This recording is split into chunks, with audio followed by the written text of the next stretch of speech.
என் பேரு ஜெயந்தி. ஊரு பெருவாக்கோட்டை. எனக்கு வந்து ஆபரேஷன் வந்து நீர் பையத்தை சேர்த்து வச்சுட்டாங்க. அது வந்து எங்களுக்கு தெரியவே இல்லை. அதோட போய் தனியார் ஆஸ்பத்திரியில் போய் பார்த்தோம்.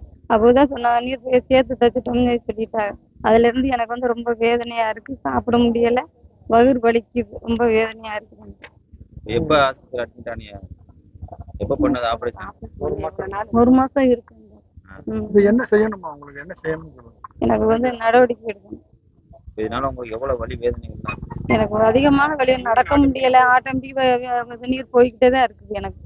ஒரு மாசத்துக்கு முன்னாடி மாதவிடாய் காரணமா அதிகமா பீரியட் போகுதுன்னு ஆஸ்பத்திரி போனோம். செக் பண்ணி பார்த்ததுல கர்ப்பப்பை ரிமூவ் பண்றோம் அப்படின்னாங்க. சரி ஓகே அப்படின்னா ஏப்ரல் மாதம் 1ஆம் தேதி அட்மிஷன் போட்டு ஹாஸ்பிட்டலுக்குள்ள போனோம். அவங்க சதையை எடுத்து டெஸ்ட் பண்ணணும் அப்படின்னாங்க. அதுக்கப்புறம் ஏப்ரல் லாஸ்ட்ல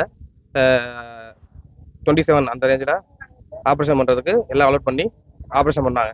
பண்ணி 30ஆம் தேதி 3 நாள், அதாவது அதுல இருந்து நார்மல் வார்டுக்கு மாற்றி மறுநாளே ஐசியூ வார்டு கொண்டு போனாங்க. மூச்சு திணறல் ஏற்பட்டுருச்சு உங்க அம்மாவுக்கு அப்படின்னு. மறுநாளே 30ஆம் தேதி உடனே மதுரைக்கு கொண்டு போகணும், மூச்சு திணறல் அதிகமாக இருக்கு அப்படின்னாங்க. சரி மதுரைக்கு மாற்றினாங்க. மதுரைக்கு மாற்றி அந்த மூச்சு திணறலை சரி பண்ணிட்டாங்க.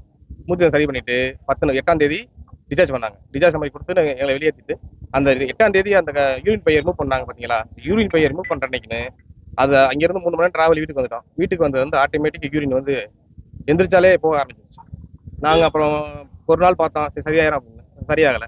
அதோட தேவூரில் தனியார் மருத்துவமனையை போய் கன்சல்ட் பண்ணி பார்க்கும்போது அவங்க போய் இந்த மாதிரி ஸ்கேன் எடுத்துவாங்க அப்படின்னாங்க. ஸ்கேன் பண்ணி பார்க்கும்போது அந்த அதாவது அந்த கர்ப்பப்பை ரிமூவ் பண்ணல, சரியான முறையில் அவங்க கர்ப்பப்பை ரிமூவ் பண்ணல. அந்த ஒரு காரணத்தினாலையும் அந்த தச்சதுலையும் கம்ப்ளைண்ட் இருக்கு அப்படின்னு சொல்லினால அந்த யூரின் ஆட்டோமேட்டிக் லீக் ஆகுது. உடனே ஆப்ரேஷன் பண்ண முடியுமா நாங்கள் கேட்டோம். இப்போ பண்ண முடியாது தம்பி, 40 நாள் கழிச்சு தான் பண்ணலாம். என்ன காரணம் கேட்க போனால் அந்த பொண்ணு வந்து 40 நாளைக்கு இருக்கும், அதுக்கப்புறம் தான் பண்ண முடியும் அப்படின்னாங்க. இப்போ 33 நாள் ஆச்சு. இப்போ நாங்கள் அப்போ மேற்கொண்டு நடக்கிற டாக்டர் மேலே எங்களுக்கு கண்டிப்பாக எடுக்கணும். நாங்கள் மேற்கொண்டு தான் நாங்கள் தனியார் மருத்துவமனை பார்த்துறோம். எங்கள் டாக்டர் மேலே தக்க நடவடிக்கை எடுக்கணும்.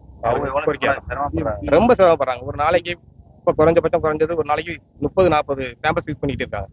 அவங்களால முடியல, நடக்க கூட முடியல. இன்னைக்கு நான் கூட்டத்துக்கு அவங்கள சிரமப்படுறாங்க. ஒரு நாளைக்கு குறைஞ்சபட்சம் 2000 3000 செலவு ஒரு மாசம் ஆச்சு. அவங்க நாங்க நேற்று சந்திச்ச போது அந்த ஹெச்ஓடி அந்த டிபார்ட்மெண்ட் ஹெச்ஓடி வந்து சொல்றாங்க, தப்பு நடந்தது உண்மைதான், நீங்க வாங்க மதுரையில வச்சு நான் உங்களுக்கு பெரிய டாக்டரை வச்சு நான் பண்ண தரேன் அப்படின்னாங்க.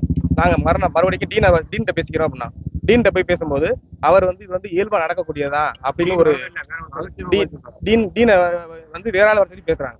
நாங்க அலட்சியமா பேசுறாங்க, இது வந்து எப்பவுமே இயல்பா நடக்கக்கூடியதா, அதுக்கு நாங்க ஒன்றும் பொறுப்பு இல்லை அப்படிங்கிற மாதிரி பேசுறோம். எங்களுக்கு வந்து அந்த மருத்துவ மேல நடவடிக்கை எடுக்கணும். செய்திகளை உடனுக்குடன் தெரிந்து கொள்ள உடனே சப்ஸ்கிரைப் பண்ணுங்க.